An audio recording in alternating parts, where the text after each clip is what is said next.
Hello everyone, stitch and hobby चॅनलमध्ये तुम्हा सगळ्यांचं स्वागत आहे. तर आपण आज या व्हिडिओमध्ये बघणार आहोत हे आहे रेडीमेड ब्लाऊज. तर रेडीमेड ब्लाऊजला अल्टर कसं करायचं आणि स्लीव्ज अटॅच कशा करायच्या. तर आपण हे आहे याला कफ्स वगैरे टाकलेले आहे ऑलरेडी. आता ह्या स्लीव्ज आहेत तर स्लीव्ज काढून घेणार आहोत. आणि आपण पूर्ण आता मी तुम्हाला या व्हिडिओमध्ये म्हणजे तेच सांगणार आहे की आपल्याला स्लीव्ज अटॅच करणं, अल्टर करणं कसं करायचं आहे मेजरमेंटनुसार. तर मी ह्या स्लीव्ज काढून घेतल्या आणि दोन्ही स्लीव्ज ज्या आहेत त्या बाजूला करून घेतलेल्या आहे. त्यानंतर आपल्याला इथे ह्या स्लीव जेवढ्या आहेत, एक तर फिटिंगला कसं असतं की काय होतं की कोणाला कमी जास्त पाहिजे असतं, तर जेवढं पाहिजे तेवढं तुम्ही मोजून घेऊ शकता. माझ्या क्लायंटला एवढ्या स्लीव जेवढ्या अवेलेबल आहे याला तेवढ्याही पाहिजे होत्या, म्हणून मी इथे काही मेजरमेंट घेतलेलं नाही आहे. तरी पण ह्या 3.5पर्यंत असतील. तर तुम्ही त्या पहिले मोजून घ्या किती पाहिजे असतं तेवढ्या त्याला बनवायच्या आहेत. आता माझ्याकडे जेवढ्या आहेत तेवढ्याच पाहिजे आहे, म्हणून मी याला काही कट वगैरे केलेलं नाही आहे. आता ही जी फिटिंग आहे ती आपल्याला उसवून घ्यायची आहे. इथे या पद्धतीने पूर्ण आपल्याला जी फिटिंग आहे ती पण इथे उसवून घ्यायची आहे. निघत नसेल तर तुम्ही कट पण करून घेऊ शकता, म्हणजे स्टिच कट करून घेऊ शकता. तर आपल्याला ती पूर्ण म्हणजे बाजूला करून घ्यायचं आहे. आणि हे जे ओपन झालं म्हणजे याचा फरक काय पडतो की तुमच्या स्लीव्ज लावल्या आहे त्याला फिनिशिंग पण छान येते आणि व्यवस्थित लावता येते. तुम्ही इथे बघू शकता की इथे थोडंसं म्हणजे माझा हाफ कपडाच आहे, बाकीचं अस्तर जे आहे ते ओपन आहे, वरचा कपडा कमी आहे.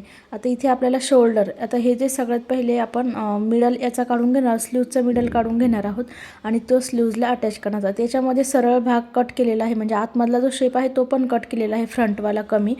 तर तो जो कमी शेप आहे तो आपण फ्रंट साईडनं लावणार. जे कोणी आपल्या चॅनलवर नवीन असेल तर त्यांनी चॅनलला सबस्क्राईब करा, जेणेकरून तुम्हाला असे प्रत्येक वेळेस नवीन व्हिडिओ बघायला भेटतील. आता आपले इथे जे आहे, हे जे माझं शोल्डरचं मिडल आहे आणि इथे शोल्डरचं ब्लाऊजचं शोल्डर आणि स्लीवचा मिडल, आपल्याला दोन्ही ह्या एकमेकाला अटॅच करून घ्यायच्या आहेत. तर आपल्याला हे जे मिडल आणि मी स्लीवचा मिडल आणि शोल्डरचा मिडल एकमेकावर ठेवून आपल्याला या पद्धतीने स्लीव्ज इथे अटॅच करून घेतलेले आहे. मी वरतूनच लावत आहे, कारण याचं कारण असं की त्याला जे स्लीव्ज आपलं जे ब्लाऊज आहे त्याला पायपिंग आलेली आहे. आर्म होल आहे, तर आर्म होलला पायपिंग केलेली आहे, तर तो भाग फिनिश झालेला आहे. त्याच्यामुळे आपण डायरेक्टली स्लीव्ज त्याच्या खाली घालून वरती स्टिच करणार आहोत. म्हणजे आर्म होलच्या खाली टाकायचे आहे स्लीव्ज आपल्याला आणि वरतून स्टिच मारून घ्यायची आहे. तर ह्या गोष्टीची काळजी घ्यायची आहे आपल्याला. भरपूर वेळा काय होतं की जेव्हा पायपिंग येते तेव्हा लावायला थोडंसं हार्ड जातं सगळ्यांनाच, किंवा मग कसं लावायचं हा प्रश्न पडतो. तर त्यावेळेस आपली जी पायपिंग आहे ती तशीच ठेवायची आहे. आपल्याला पायपिंगच्या खाली स्लीवचा कपडा टाकून स्टिच करून घ्यायचा आहे. तर आपण हाफ केला तर हाफ आपण ब्लाऊज उलटं करून आपण स्टिच करून घेतो, की जेणेकरून व्यवस्थित फिनिशिंग येऊन जाते. आता ही झाली एक स्टिच. जर तुम्हाला पूर्ण पॅक करायचं असेल व्यवस्थित, तर आपण पायपिंगच्याच बाजूला एक व्यवस्थित स्टिच मारून घेणार आहोत, जेणेकरून आपल्या स्लीव्ज पण पॅक होतील आणि फिनिशिंग पण छान येईल. मी अगदी पायपिंगच्या मध्ये स्टिच मारते, म्हणजे जिथे पायपिंग आलेली आहे रेडीमेडवाली त्याच्यावरती स्टिच मारून घेते, की जी पायपिंग पण आपली घातल्याच्या नंतर अशी वरती उचकत नाही. म्हणजे असं वरती येते भरपूर वेळा पायपिंग वरती लटकलेली असते, तसं न होता पायपिंग पण स्लीव्जवरती पॅक राहते. तर ही झाली आहे आपली स्लीव्ज अटॅच करणं. आता सेम आपल्याला तिकडच्या साईडची स्लीव्ज अटॅच करायचे, पण सगळ्यात पहिले तुम्ही इथे बघू शकता की शोल्डर जे रेडीमेडचं शोल्डर आहे ते मी उसवलं आहे, म्हणजे मी न उसवताच ते उसवलं गेलेलं आहे. तर त्याला पण मी इथे पॅक करून घेते, कारण रेडीमेड ब्लाऊजचे जे स्टिच असतात ते एक तर 5 नंबरचे स्टिच असतं, लगेच उसवून जातं. त्याच्यामुळे आपल्याला त्याची पण काळजी घ्यायची आहे की काही ठिकाणी उसवत असेल तरी आपल्याला पॅक करून द्यायचं आहे. तर या पद्धतीने सेम आपल्याला जी दुसरी पण स्लीव्ज आपल्याला अशीच अटॅच करून घ्यायची आहे. या साईडची पण स्लीव्ज आपल्याला सेम अटॅच करायची आहे, जशी आपण या बाजूची केली त्या बाजूची सेम. तर मी इथे स्लीव्ज अटॅच करून घेतली आहे दोन्ही पण साईडची.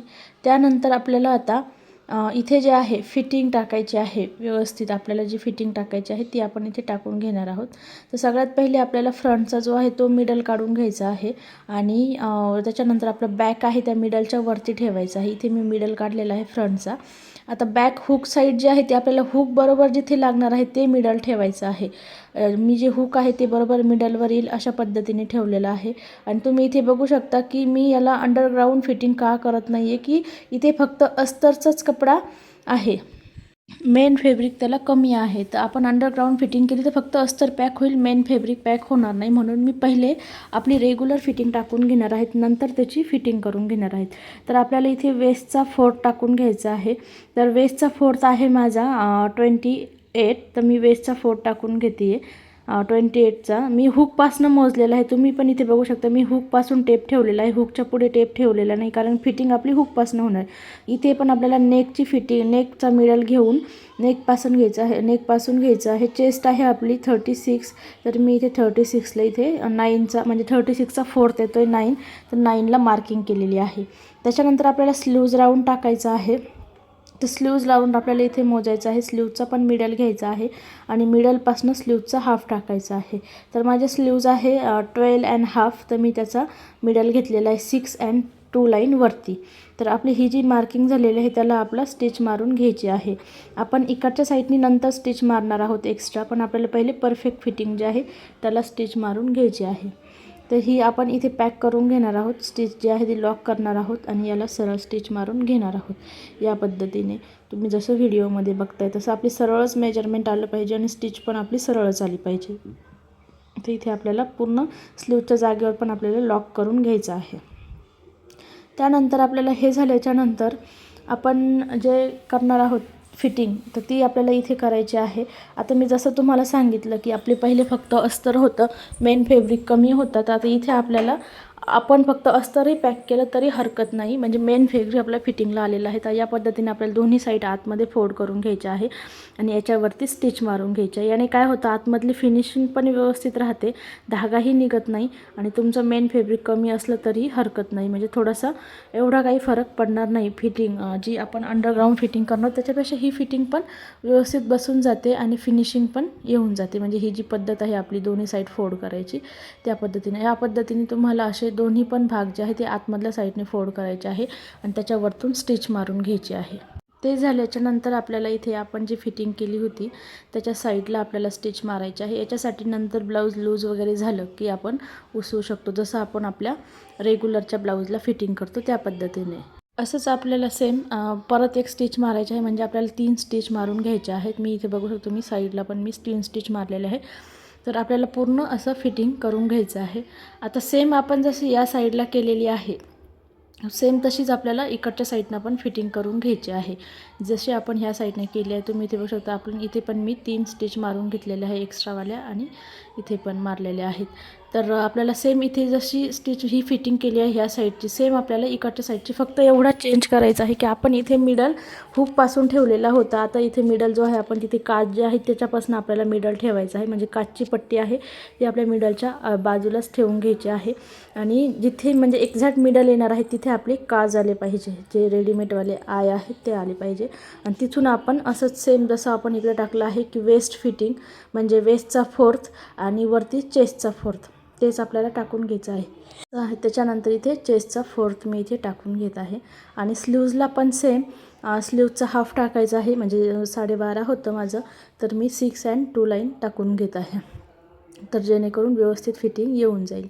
आणि जशी आपण ह्या साईडला स्टिच मारलेली आहे तशीच आपल्याला ह्या साईडने पण स्टिच मारून घ्यायची आहे, म्हणजे सरळ स्टिच आपली इथे येणार आहेत. तर मी इथे रेडी करून घेते. तुम्ही इथे बघू शकता मी दोन्ही पण स्टिच रेडी करून घेतलेले आहेत आणि दोन्ही साईडनं फिटिंग पण छान बसलेली आहे, एकदम सरळ स्टिच आलेले आहेत. जेव्हा तुमच्या ब्लाऊजला सरळ स्टिच येतात त्यानुसार तुमचं ब्लाऊज अगदी व्यवस्थित फिटिंगला बसणार आहे. मी तुम्हाला इथे हुक पण लावून दाखवते की कशा पद्धतीने आपलं रेडी झालेलं आहे. तर या पद्धतीने आपली जी आहे ती फिटिंग रेडी झालेली आहे. इथे मी एक्स्ट्रा शोल्डर वगैरे पण स्टिच मारून घेतलेली आहे की जेणेकरून नंतर उसवलं झालं नाही. तर दोन्ही पण साईडनं मी जे आहे ते स्टिच मारून घेत आहे. पहिले एका साईडला मारली होती तुम्ही तर बघितलीच होती, आता ही पण दुसऱ्या साईडने मी स्टिच मारून घेते की जेणेकरून नंतर शोल्डर जे आहे ते उसवले जाणार नाही. तर याची काळजी आपल्याला घ्यायची आहे. तर तुम्ही इथे बघू शकता आपली जी आहे ती रेडी झालेलं आहे आणि अगदी काही प्रॉब्लेम न घेता आपलं जो आहे तो फिटिंग पण रेडी आहे. तर तुम्ही इथे बघू शकता आपली झालेली आहे. तर तुम्हाला हा व्हिडिओ कसा वाटला नक्कीच कमेंट करून सांगा आणि व्हिडिओ आवडला असेल तर नक्कीच चॅनलला सबस्क्राईब करा, व्हिडिओला लाईक करा, शेअर करा की जेणेकरून तुम्हाला असेच नवीन व्हिडिओ बघायला भेटतील. तर तुम्हाला मी हे आहे आपलं पहिलं ब्लाऊज म्हणजे अल्टर करायच्या अगोदरचं आणि अल्टर केल्याच्या नंतरचाही एक फोटो तुम्हाला शेअर केलेला आहे. तर चला भेटूया आपण नक्कीच पुढच्या व्हिडिओमध्ये. हे बघा आपलं अल्टर केलेलं ब्लाऊज आहे, मी ते तुम्हाला दाखवलेलं आहे. तर तुम्हाला कसं वाटलं नक्कीच कमेंट करून सांगा. भेटूया पुढच्या व्हिडिओत. धन्यवाद.